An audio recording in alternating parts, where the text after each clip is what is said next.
ఏ కుటుంబం అయితే అపోస్తలుల సహవాసంలో ఉంటుందో, అపోస్తలుల బోధలో ఉంటుందో, అపోస్తలుల రొట్టె విరుచుటలో ఉంటుందో, అపోస్తలుల ప్రార్థన జీవితం కలిగి ఉంటుందో అనంటే, సంఘముతో కలిసి సహవాసము కలిగిన కుటుంబం, సంఘముతో కలిసి రొట్టె విరిచి రొట్టెలో పాలు పొంది బల్లలో పాలు పొందిన కుటుంబం,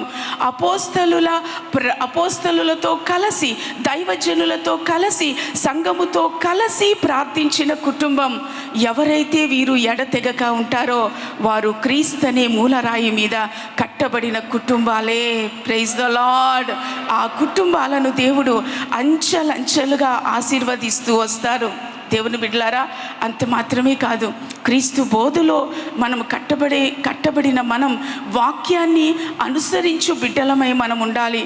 మత్తయి సువార్త 7:24 మనం చూసినట్లయితే, కాబట్టి ఈ నా మాటలు విని వాటి చొప్పున చేయు ప్రతి వాడు బండ మీద తన ఇల్లు కట్టుకొనిన బుద్ధిమంతుని పోలియుండును. Praise the lord. ఎవరి మాటలు విని మన జీవితాన్ని కట్టుకోవాలి?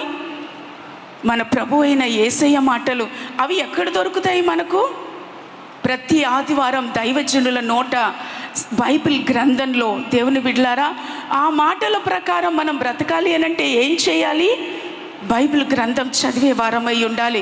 చదివినంత మాత్రాన సరిపోద్దా? బైబిల్ గ్రంథాన్ని అనుసరించు వారమై ఉండాలి. వారిని బైబిల్ ఏమని చెప్తూ ఉందంటే బుద్ధిమంతులు అని. Praise the lord, praise the lord. వీరు ఏం చేస్తారంట?